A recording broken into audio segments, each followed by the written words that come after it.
हर ही ओम नमः शिवाय ओम नमः शिवाय ओम श्री भद्रकाली समेत वीरभद्र स्वामिनि नमो नमः मातृ पितृभ्यो नमः आचार्य अतिथिभ्यो नमः श्रीमाता ललिता त्रिपुर सुंदरये नमो नमः।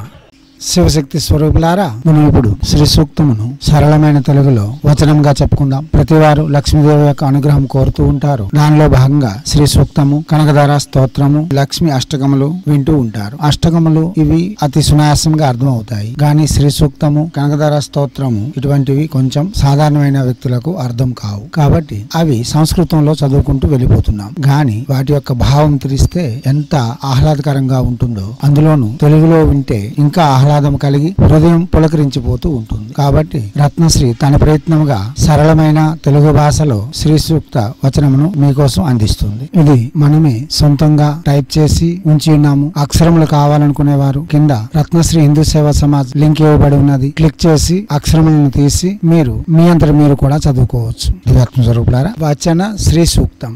ఓ అగ్నిదేవ, బంగారం యొక్క కాంతి గలది, పాపములను హరింపచేయునది, బంగారము వెండి హారములను అలంకరించుకొన్నది, చంద్రుని వలె ఆహ్లాదము కలగజేయునది, సువర్ణమయమైనది అయిన మహాలక్ష్మిని నా కొరకు ఆవాహన చేయి.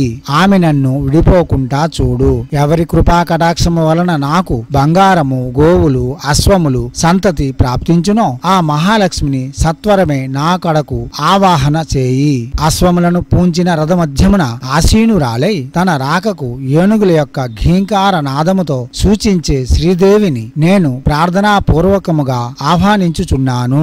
ఆ మహాలక్ష్మి నాపై అనుగ్రహముతో నా వద్ద నెలకొనియుండుగాక.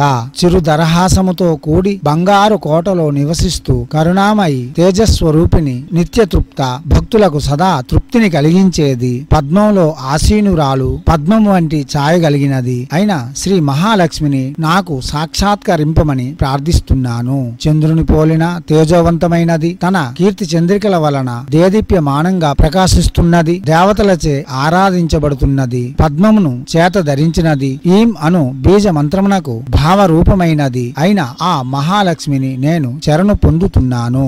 ఓ దేవి, నా దారిద్ర్యము తీరేలా నన్ను అనుగ్రహించమని నిన్ను ప్రార్థిస్తున్నాను. సూర్యకాంతి వంటి కాంతిగల ఓ దేవి, వనములోని వృక్షములన్నిటిలోని శ్రేష్టమైన బిల్వ వృక్షము నీ తపో మహిమచే ఉద్భవించినది. తపస్సంభూతమైన ఆ బిల్వ వృక్షము యొక్క ఫలము నాలో నివిడీకృతమై ఉన్న అజ్ఞానమనే ఆటంకమును మరియు దారిద్ర్యమనే బాహ్యమైన అంతరాయమును తొలగింపజేయుగాక. దేవతలకు సకుడు అయిన కుబేరుడు కీర్తి ఐశ్వర్యములతో నన్ను వెన్నంటి వచ్చినట్లు అనుగ్రహించు.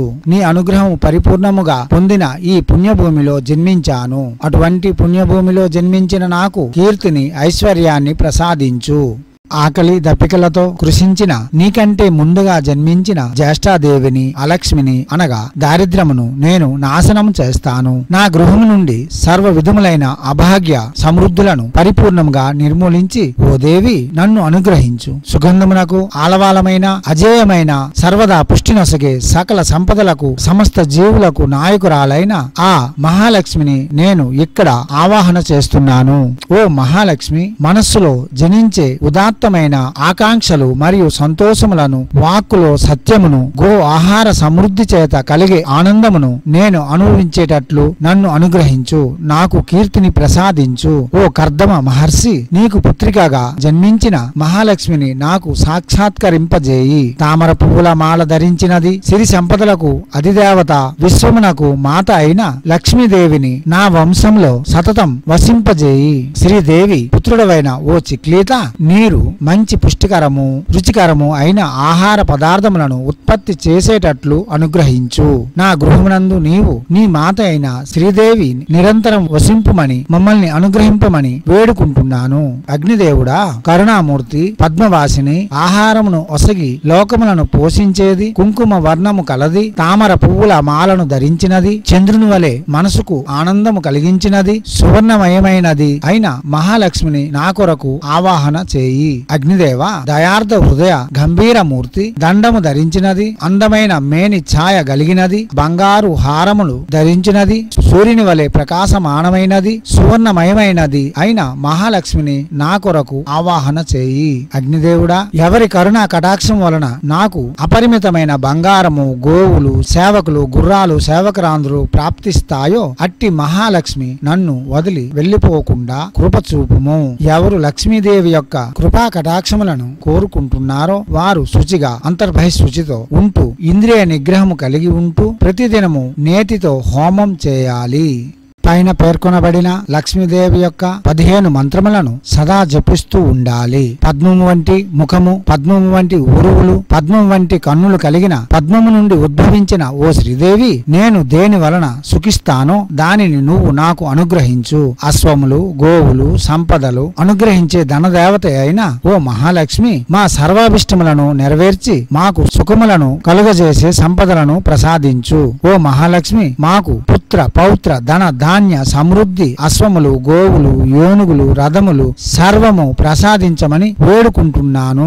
సమస్త జీవులకు తల్లివైన నీవు నాకు దీర్ఘాయుస్సును ప్రసాదించు. ఓ శ్రీదేవి, అగ్నిదేవుడు, వాయుదేవుడు, సూర్యుడు, అష్టవసువులు, దేవేంద్రుడు, దేవగురువైన బృహస్పతి మరియు వరుణ దేవుడు నీ అనుగ్రహము వలననే సకల సంపదలను అనుభవిస్తున్నారు. వినత శృతుడవైన ఓ గరుత్మంతుడా, నీవు సోమరసమును గ్రోలుము అనగా త్రాగుము. వృత్రాసురుని సంహరించిన ఓ దేవేంద్రుడా, సోమరసమును గ్రోలుము. సోమరసము గ్రోలిన ఓ దేవతలారా, నేను సోమయాగమును నిర్వర్తించే నిమిత్తము పుష్కలంగా ధనమును ప్రసాదించండి. శ్రీ సూక్తం సదా జపించు పుణ్య భక్తులకు క్రోధము, మత్సరము మరియు లోభము వంటి దుర్గుణములు ఉండవు. దుర్బుద్ధి పుట్టదు. భక్తులు కావాలనుకునేవారు శ్రీ సూక్తమును సదా జపము చేయాలి. మహాలక్ష్మి నీ కృపతో విద్యుల్లత యుక్తములైన మేఘములు రేయింబవళ్ళు వర్షించని, విత్తనాలు సమస్తం చక్కగా మొలకెత్తి ఏపుగా పెరిగేటట్లు చెయ్యి. భగవద్వేషులు నిష్క్రమించేటట్లు తొలగిపోయేటట్లు చెయ్యి. పద్మమంటే ఇష్టపడేది, ఉత్తమోత్తమైనది, పద్మిని జాతికి చెందినది, పద్మమును చేత ధరించినది, పద్మమునందే నివసించునది, తామర రేఖల వంటి విశాలమైన కన్నులు కలది, లోకానికి ప్రియమైనది మరియు విష్ణువు యొక్క మనస్సునకు అనుకూలముగా వర్తించేది అయిన ఓ శ్రీదేవి, నీ పాద పద్మములను నాపై నిలిపి నన్ను కటాక్షించు. పద్మముపై ఆసీనురాలైనది, విశాలమైన కటి ప్రదేశము, తామర రేకుల వంటి నేత్రములు మరియు లోతైన నాభికలది, స్తన భారము చేత వంగి ఉన్నది, స్వచ్ఛమైన ఒలువలు ఉత్తరీయము ధరించినది, రత్నములు పొదిగిన బంగారు కలసములలోని జలముతో ఉత్తమ జాతి గజరాజులతే నిత్యము అభిషేకించబడుతున్నది, పద్మమును చేత ధరించినది మరియు సర్వమంగళ స్వరూపిణి, సర్వవేళలా నా గృహములో నివసించుగాక. సర్వ సంపదలకు ఆలవాలమైనది, క్షీర సముద్ర రాజతనయ శ్రీరంగ క్షేత్రములో వెలసిన దేవి, దేవలోకములోని స్త్రీలందరూ దాసీ జనంగా కలిగినది, లోకమంతటికి ఏకైక దీపముగా వెలుగొందుతున్నది. ఎవరి మృదుల కటాక్షము చేత బ్రహ్మ, ఇంద్రుడు మరియు గంగాధరుడు వైభవమును సంతరించుకున్నారో ఆ దేవి ముల్లోకములు తన కుటుంబముగా గలది, తామర కొలంలో ఉద్భవించినది మరియు శ్రీ మహావిష్ణువుకు అత్యంత ప్రియమైనది అయిన ఆ మహాలక్ష్మికి నేను నమస్కరిస్తున్నాను. తలచినంత మాత్రాన కోరికలను సిద్ధింపజేసే సిద్ధిలక్ష్మిగాను, ముక్తిని అనుగ్రహించగల మోక్షలక్ష్మిగాను, విజయాన్ని ప్రసాదించు జయలక్ష్మిగాను, సరస్వతిగాను, సంపదలిచ్చే శ్రీదేవిగాను, వరాలను ప్రసాదించే వరలక్ష్మిగాను విరాజిల్లుతున్న ఓ మహాలక్ష్మి, నీవు సర్వవేళలా నాయందు ప్రసన్న చిత్తముతో ఉందువుగాక. వర అభయముద్ర చేత ధరించినది, పాసా అంకుశములను చేత ధరించినది, కమలముపై ఆసీనురాలైనది, కోటి బాల సూర్యుల ప్రకాశము కలది, 3 కన్నులు కలది, ఆదిశక్తి మరియు జగదీశ్వరి అయిన మహాలక్ష్మిని నేను స్తుతిస్తున్నాను. సర్వ శుభముల కంటే శుభకరమైనది, మంగళకరమైనది, సకల సంపదలను ప్రసాదించేది, శరణు పొందదగినది మరియు త్రినేత్రములు కలది అయిన శ్రీదేవి నారాయణి నీకు నేను ప్రణమిల్లుతున్నాను. శ్రీ మహాలక్ష్మిని గురించి తెలుసుకుందాం. అందుకొరకు విష్ణు పత్ని అయిన ఆమెను ధ్యానిద్దాం. ఈ ధ్యాన యత్నంలో ఆమె మన బుద్ధిని వికసింపజేయుగాక.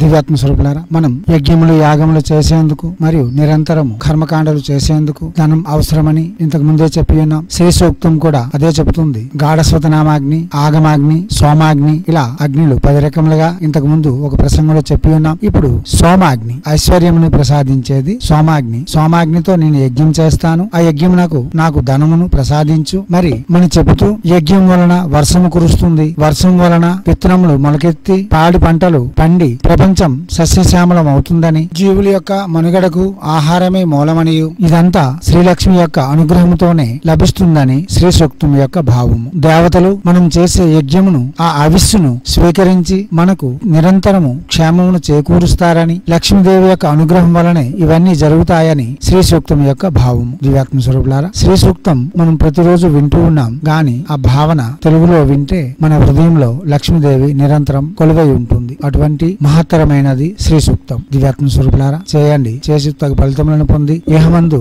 సర్వ సౌఖ్యములతోనూ ఐశ్వర్యయుక్తముగాను జీవనమును కొనసాగిస్తూ పరమందు మోక్షము కూడా ప్రయత్నం చేస్తారని, హైందవ సనాతన ధర్మ ఋషులు మనకు అందించిన విద్యలు వినియోగించుకొని మన జీవితంలో మనమే సరిచేసుకోవడంతో పాటు 10 మందికి ఉదాహరణ స్వరూపంగా నిలవాలని, అదే సమయంలో భారతీయ సంస్కృతి సాంప్రదాయాలు కాపాడడం మన బాధ్యతగా భుజంపై ఎత్తుకుంటారని ఆశిస్తూ ఎప్పుడూ మీ సేవలో రత్నశ్రీ హిందూ సేవ సమాజ్ ఆచార్య భీమసింగ్ రవికుమార్ ఆఫ్ నిఖిలానంద సాగర్ మహారాజ్.